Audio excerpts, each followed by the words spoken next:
In 1872, on the edge of the Valley of Doom, Red Wolf stands at gunpoint. The man at the other end of the gun smiles as he points his revolver forward. "Whoa there, Sheriff Red Wolf. I've still got one bullet in the chamber, and it's got your name on it. Take one more step, and you'll see. Honest, Injun." Red Wolf does not respond to the man. Instead, he just watches. You cannot take the path until you see it. His mother spoke these words to him when he was a boy. She always had grace and poise, even in the face of ignorance and hate. Her example kept Red Wolf true, especially in times of great strife. She taught him how to look at things, and as he looks over the field of battle and assesses his next move, he knows his path today will be hard to find, but the path is there. Currently, in New Mexico, the battle between the Avengers and the Lethal Legion continues. Hawkeye quickly jumps into action and continues to fire off more arrows. Falcon swoops by, telling them, "You two are a sight for sore eyes." Hawkeye readies another arrow and tells Falcon, "I even dressed for the occasion. What's the plan?" "If those baddies get the glowing pyramid, Earth is kaput." Hawkeye releases the arrow with a sigh, stating, "Why am I not surprised?" The arrow flies from the bow straight towards the Metal Master, but his powers over metal manipulation provide him the ability to halt the arrow in midair. At first, he finds Hawkeye's attempt at an attack almost laughable, certainly pitiful. That is, until the arrowhead detonates and releases a thick cloud of smoke that both momentarily chokes and blinds his opponent. "Wahoo!" Hawkeye shouts. "Wolf, did you see that?" "Yes," Red Wolf responds. "I'm looking." In the Antarctic, Rogue, Thor, Lightning, and Hercules zip through the brisk tundra air with the incapacitated members of the Black Order in hand. Hercules, with Ebony Maw in one hand, gripping tightly onto Thor's hand with the other, asks, "How much farther, my friends? I tire of this icy bleakness. I need a roaring fire and spicy meat to satiate my heroic hunger." Thor tells Hercules that he should just be glad that he doesn't have to walk. Lightning begins to have second thoughts about leaving their position. Perhaps they should have waited for Voyager. She did say that she was going to retrieve them after all. Rogue, who was still filled with rage after the loss of Johnny Storm, tells Miguel that he can stay if he wants, but she's not stopping until they get the payback they deserve. Once Rogue sees the reaction on her teammates' faces, she takes a step back and apologizes. Even after killing Corvus Glaive, she still feels empty. Hercules puts a hand on Rogue's shoulder and tells her, "John Storm was one of us. His heart burned bright and inspired us all. You avenged him well. That emptiness is the warrior's curse, the hole inside us that will never be filled." Wanting to be of some use, Lightning tells the team that he will race back to headquarters to find out where Voyager is at, or he'll get Tony to call a Quinjet to pick them up before bolting into the sky, leaving a crater in his wake. "I like that boy," Hercules commands. "He fires forth as if thrown by Zeus himself. Let's see Mjolnir do that, Thunder God." Back in Manhattan, within Lenox Hill Hospital, Hank McCoy examines his newest finding from behind a microscope.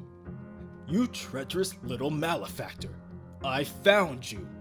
Jarvis's illness. We ruled out radiation and alien energies, Nadia. We did not rule out alien pathogens at a quantum level, and thus, the key word is alien. It's not limited in the ways Terran diseases are, which is why I didn't spot it earlier. Any or all Avengers who recently traveled off-world might be carrying it benignly. Certainly one of you unknowingly infected Jarvis, but it's the way Jarvis's concussion rewired his disease defenses that made him quite vulnerable to its effects. May I have your assistance in helping Jarvis? Beast asked the Wasp. Of course! I'll do anything! She says, almost taken aback by the question. Good, Beast replies, as he jabs a syringe in her shoulder. We have to concoct a vaccine against something we've never seen before. And in order to do that, I need to see if you're fighting it off. Beast takes the syringe and begins to examine its contents. Triumph! Your bloodstream is indeed battling this superpowered sub-organism as well, meaning that emulating your internal chemistry gives us the best chance for a cure. Nadia, happy with the newfound information, tells Beast now that they know what to do, they need to hurry, because Jarvis's vitals are plummeting. In New Mexico, Hawkeye and Janet Van Dyne, the original Wasp, take on Mentacle. The Wasp shrinks down and buzzes about, and Hawkeye shoots an arrow at their opponent, but it's easily caught by one of Mentacle's tentacles before she states, I was in your mind before you even touched this primitive projectile, human. Such physical attacks are useless against... Suddenly, the Wasp grows to her full size and within an instant swings her two fists like a hammer and slams them on the side of Mentacle's helmet, shattering it to pieces. Yeah? She asks. How about distractions? Do those work? Hawkeye then fires another arrow and it lands directly in the center of Mentacle's chest. Hawkeye then turns his arrows back towards the Metal Master, but this time, Metal Master believes that it is his turn to try at the crude weapon. He snatches the bow out of Hawkeye's hands and grabs the arrows out of midair, and with a simple shift of his stance, he prepares to fire each of them back at Hawkeye. Falcon once again swoops in and kicks the Metal Master square in the back, telling him that he needs to play nice. Bows and arrows are all Hawkeye's got. Elsewhere, Captain Glory prepares to fire a blast of Kree energy down at the weakened Sunspot. You're out of practice, boy. Too long behind a desk? Sunspot, still woozy from Mentacle's attack, tells him, You know, it's not too late to settle this over champagne. Wonder Man flies in and scoops up Sunspot before the attack and tells him, They don't want to talk, Roberto. Trust me, I tried. But did you try champagne? Red Wolf watches while he muses to himself. It took me a moment to see it. The battle around me is chaotic, but it isn't chaos. It's a pattern, a series of tells. There's a way that animals fight when they face certain death, with a frantic, desperate, terrified savagery. I see none of that in play from the Legionnaires. To a one, they're cold, fearless, cunning, not suicidal. All they want is to claim the pure void, and they move toward it without any hesitation, because they know something about it that we don't. In 1872, the man's hand trembles slightly. I mean it, he warns. Walk away or get a bullet in the face.